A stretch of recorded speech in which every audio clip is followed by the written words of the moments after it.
आज है 30 जनवरी 2026 दिन शुक्रवार। Welcome back to clean news UP. चलिए देखते हैं उत्तर प्रदेश की 25 फटाफट बड़ी खबरों को। योगी कैबिनेट की मेहरबानी, निजी अस्पतालों में भी शिक्षकों को मिलेगा कैशलेस इलाज।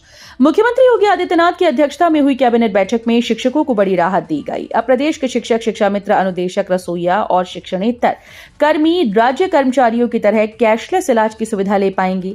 ये सुविधा आयुष्मान भारत योजना के तहत सरकारी के साथ साथ निजी अस्पतालों में भी उपलब्ध रहेगी। फैसले से बेसिक और माध्यमिक शिक्षा से जुड़े करीब 15 लाख लोग लाभान्वित होंगे। इस योजना पर सरकार लगभग 448 करोड़ रुपए खर्च करेगी। एआई और डेटा साइंस से बदलेगा रिसर्च का भविष्य, उन्नाव में मंथन। उन्नाव स्थित चंडीगढ़ यूनिवर्सिटी उत्तर प्रदेश में young researchers symposium on data science for science का आयोजन किया गया। यह कार्यक्रम भारत सरकार के इंडिया एआई इम्पैक्ट समिट 2026 का आधिकारिक प्री समिट इवेंट रहा। देश और विदेश से आए वैज्ञानिकों, डेटा साइंटिस्ट और शिक्षाविदों ने डेटा साइंस और आर्टिफिशियल इंटेलिजेंस की भूमिका पर चर्चा की। यूपी में पुराने विलेख होंगे पूरी तरह से डिजिटल, योगी कैबिनेट ने बढ़ाई परियोजना अवधि। उत्तर प्रदेश में पुराने पंजीकृत दस्तावेजों के डिजिटाइजेशन को लेकर योगी सरकार ने बड़ा फैसला लिया। मुख्यमंत्री योगी आदित्यनाथ की अध्यक्षता में हुई कैबिनेट बैठक में वर्ष 2002 से 17 तक उपनिबंधक कार्यालयों में पंजीकृत विलेखों की स्कैनिंग और इंडेक्सिंग परियोजना की अवधि 6 महीने बढ़ाने को मंजूरी दी गई। सरकार के अनुसार परियोजना अब अपने अंतिम चरण में है।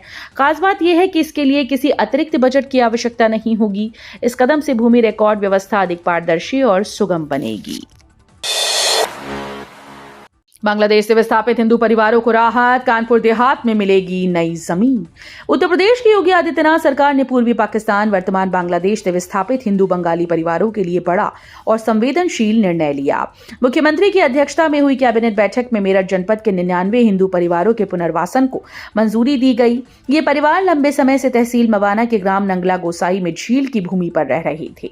अब सभी 99 परिवारों को कानपुर देहात की रसूलाबाद तहसील में भूमि उपलब्ध कराकर सुरक्षित पुनर्वास किया जाएगा। काशी एयरपोर्ट पर 250 करोड़ की टनल, छत के ऊपर से उड़ेंगे बोइंग विमान। वाराणसी के लाल बहादुर शास्त्री अंतर्राष्ट्रीय एयरपोर्ट पर एक अत्याधुनिक टनल का निर्माण किया जाएगा। रघुनाथपुर गांव के प्राथमिक विद्यालय के पास इसकी खुदाई शुरू हो चुकी है। टनल की छत 2 मीटर मोटी होगी, जिसके ऊपर से बोइंग जैसे बड़े विमान भी सुरक्षित रूप से लैंड और टेक ऑफ कर पाएंगे। करीब 250 करोड़ की लागत से बनने वाली इस टनल में काशी की कला और संस्कृति की झलक देखने को मिलेगी। पढ़ाई के साथ नौकरी का मौका। इंजीनियरिंग छात्रों के लिए बड़ी खुशखबरी है। राजधानी लखनऊ सहित जोन के राजकीय पॉलिटेक्निक संस्थानों से डिप्लोमा इंजीनियरिंग कर रहे करीब 400 युवाओं का चयन टाटा मोटर्स कंपनी में हुआ। चयनित युवाओं को 2.30 लाख रुपए सालाना वेतन के साथ बीटेक इंजीनियरिंग की पढ़ाई का अवसर भी मिलेगा।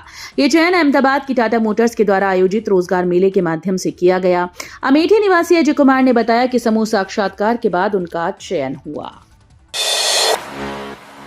आधुनिक गन्ना खेती की ओर कदम, किसानों को दिया जा रहा विशेष प्रशिक्षण। गन्ना किसानों को आधुनिक खेती से जोड़ने के लिए गन्ना विकास परिषद उतरौला के द्वारा विशेष प्रशिक्षण कार्यक्रम आयोजित किया जा रहा है। परिषद की ओर से 10 चयनित किसानों को उत्तर प्रदेश गन्ना शोध परिषद शाजापुर भेजा गया। ज्येष्ठ गन्ना विकास निरीक्षक नरेंद्र कुमार सिंह और इटई मैदा चीनी मिल के महाप्रबंधक डॉक्टर आरपी शाही ने किसानों को हरी झंडी दिखाकर रवाना किया। जिले से कुल 50 किसान इस प्रशिक्षण में भाग लेंगे। प्रशिक्षण के दौरान वैज्ञानिकों के द्वारा गन्ने की नई प्रजातियां, आधुनिक तकनीक से फसली खेती, जैव उर्वरक और मृदा स्वास्थ्य प्रबंधन की जानकारी दी जाएगी।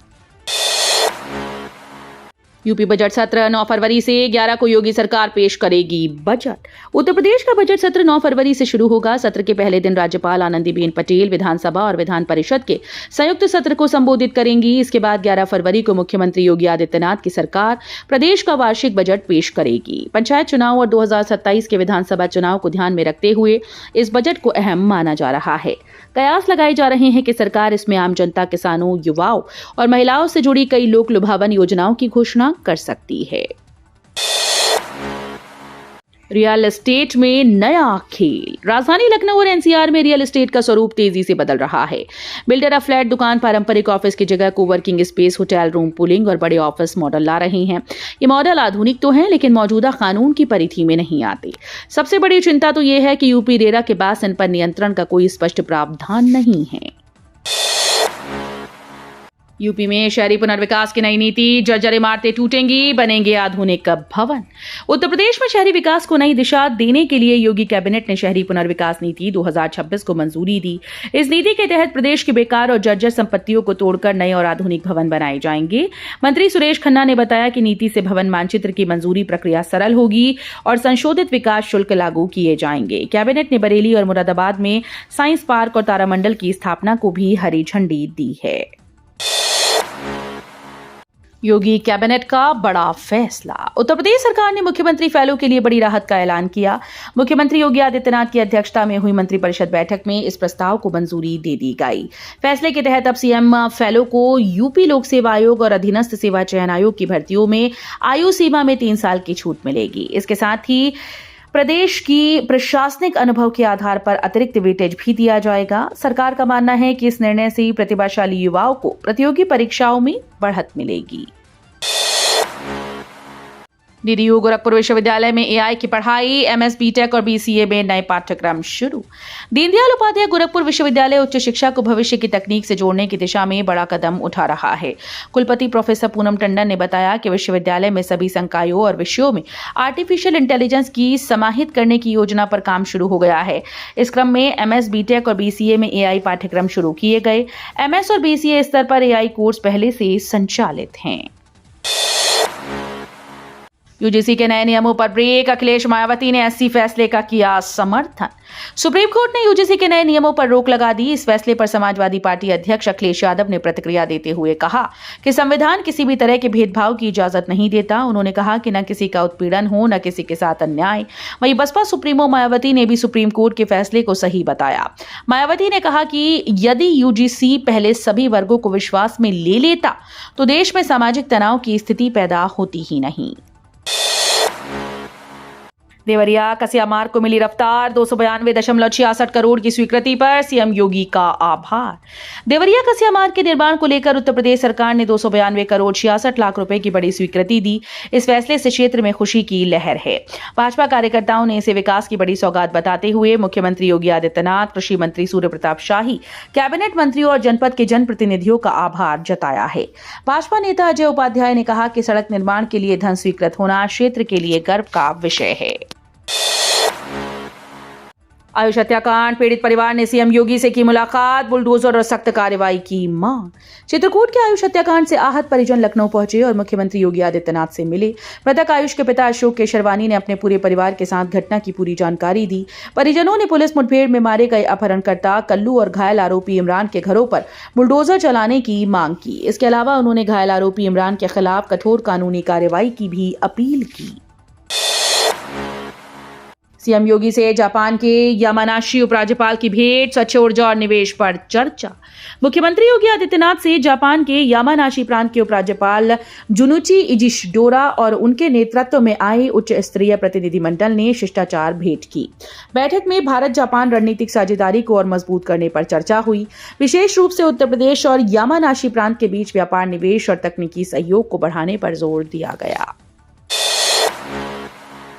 गोरखपुर सिलीगुड़ी एक्सप्रेसवे, 12 गांव में रोक लगी जमीनों की खरीद बिक्री, शुरू होगा 3D सर्वे। गोरखपुर सिलीगुड़ी एक्सप्रेसवे के निर्माण के लिए भूमि अधिग्रहण की प्रक्रिया शुरू कर दी गई। करीब 519 किलोमीटर लंबाई वाला ये एक्सप्रेसवे उत्तर प्रदेश, बिहार, पश्चिम बंगाल को जोड़ेगा। गोरखपुर में 8 किलोमीटर हिस्से के लिए प्रशासन ने 12 गांव में 69.57 हेक्टेयर भूमि की खरीद बिक्री पर रोक लगा दी है। अलाइनमेंट का सर्वे पूर्ण हो चुका है और अब 3D सर्वे के जरिए जमीनों का सटीक आकलन किया जाएगा। करसड़ा में बनेगा वाराणसी का दूसरा ग्रामीण स्टेडियम, शासन ने नामित की कार्यदायी संस्था। वाराणसी जिले में ग्रामीण खिलाड़ियों के सपनों को नई उड़ान देने के लिए करसड़ा में जिले का दूसरा ग्रामीण स्टेडियम बनाया जाएगा। इसमें इंडोर आउटडोर खेलों की सुविधाएं होंगी। युवा कल्याण प्रांतीय रक्षक दल विभाग ने इसका प्रस्ताव तैयार किया और राजस्व विभाग से 6 एकड़ जमीन प्राप्त हो चुकी है। शासन ने कार्यदायी संस्था नामित कर दी जो स्टेडियम का डीपीआर तैयार कर रही है। स्वीकृति मिलने के बाद बजट जारी किया जाएगा। काशीवासियों के लिए जरूरी सूचना। वाराणसी जिले में लल्लापुरा के 50,000 लोगों की सीवर समस्या का समाधान जल्द होने वाला है। जलकल विभाग की ओर से गहरी सीवर लाइन का काम जारी है। इसी कारण औरंगाबाद से लल्लापुर जाने वाला मार्ग 2 दिन के लिए बंद रहेगा। जेसीबी से खुदाई कर सीवर लाइन डाली जा रही है जो नई सड़क की ओर जाती है। काम पूरा होने के बाद ओवरफ्लो की समस्या दूर होगी और लल्लापुरा के लोग अब घुटने भर सीवर से मुक्त होंगे। अनूप जलोटा रैदास पदों से करेंगे भजनों की अमृत धारा। आज से 2 दिवसीय महोत्सव। संत रविदास जयंती पर देश विदेश से अनुयायियों का रेला नगवा में उमड़ रहा है। सीर गोवर्धन मिनी पंजाब में तब्दील हो गया। नगवा स्थित संत रविदास पार्क में आज और कल 30 व 31 जनवरी को 2 दिवसीय सांस्कृतिक महोत्सव आयोजित होगा। इस दौरान गायन वादन नृत्य की अमृत धारा बहेगी। नामचीन कलाकार अनूप जलोटा रैदास पदों का गान करेंगे। कुल 20 प्रस्तुतियों में 50 से अधिक कलाकार अपनी सांस्कृतिक प्रतिभा का प्रदर्शन करेंगे। बीएचयू एसएसबी में भर्ती डॉक्टर टीके लहरी की देखभाल संभालेंगी 4 विभागों की टीम। आईएमएस बीएचयू में जाने माने कार्डियोथोरेसिक सर्जन और पद्मश्री डॉक्टर टीके लहरी बीमार होने के बाद बीएचयू में भर्ती किए गए हैं। पिछले 15 दिनों से घर पर रहने के बाद उनके करीबी अहमद अली की पहल पर देर शाम उन्हें अस्पताल लाया गया। आईएमएस प्रशासन ने 4 विभागों के डॉक्टर्स की टीम को उनकी निगरानी और देखभाल की जिम्मेदारी सौंपी। डॉक्टर लहरी 2003 में सेवानिवृत्त होने के बावजूद आज भी मरीजों का मार्गदर्शन और देखरेख करते रहे हैं।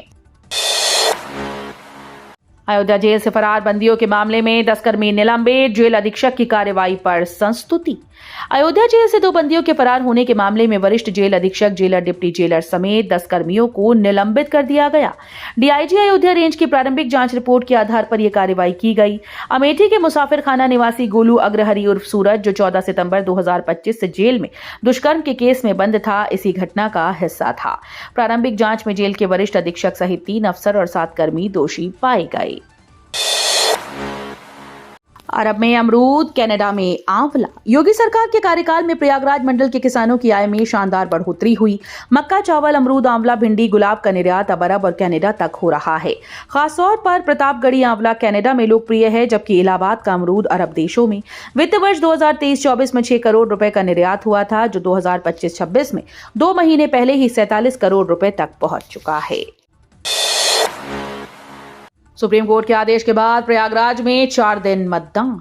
उत्तर प्रदेश बार काउंसिल के 25 सदस्यों के चुनाव के चौथे चरण के तहत प्रयागराज में अब 4 दिन मतदान होगा। मतदान आज और कल और 1 और 2 फरवरी को कराया जाएगा। यहां करीब 33,000 अधिवक्ता अपने मताधिकार का प्रयोग करेंगे। यूपी बार काउंसिल के सचिव रामकिशोर शुक्ल के अनुसार सुप्रीम कोर्ट के आदेश के अनुपालन में मतदान अवधि बढ़ाई गई। मतदान के लिए सीओपी आईडी या अधिवक्ता पंजीकरण प्रमाण पत्र अनिवार्य होगा। अब रिटायर्ड रेल कर्मियों को नहीं मिलेगा गोल्ड प्लेटेड मेडल। कर्मचारी संगठनों में निराशा। भारतीय रेलवे ने रिटायर्ड कर्मचारियों को मिलने वाले गोल्ड प्लेटेड मेडल की प्रथा बंद कर दी है। रेलवे बोर्ड ने राष्ट्रपति की मंजूरी के बाद यह निर्णय लिया। पहले से स्टॉक में पड़े पदकों का उपयोग अन्य गतिविधियों में किया जाएगा। कर्मचारी संगठनों ने इसे सम्मान का प्रतीक बताते हुए पुनर्विचार की मांग की। प्रधान कार्यकारी निदेशक रेणु शर्मा ने 28 जनवरी 2026 के पत्र में कहा कि सोने की परत चढ़े चांदी के पदक अब सेवानिवृत्त होने वाले अधिकारियों को नहीं दिए जाएंगे, लेकिन स्टॉक का हिसाब रखा जाएगा।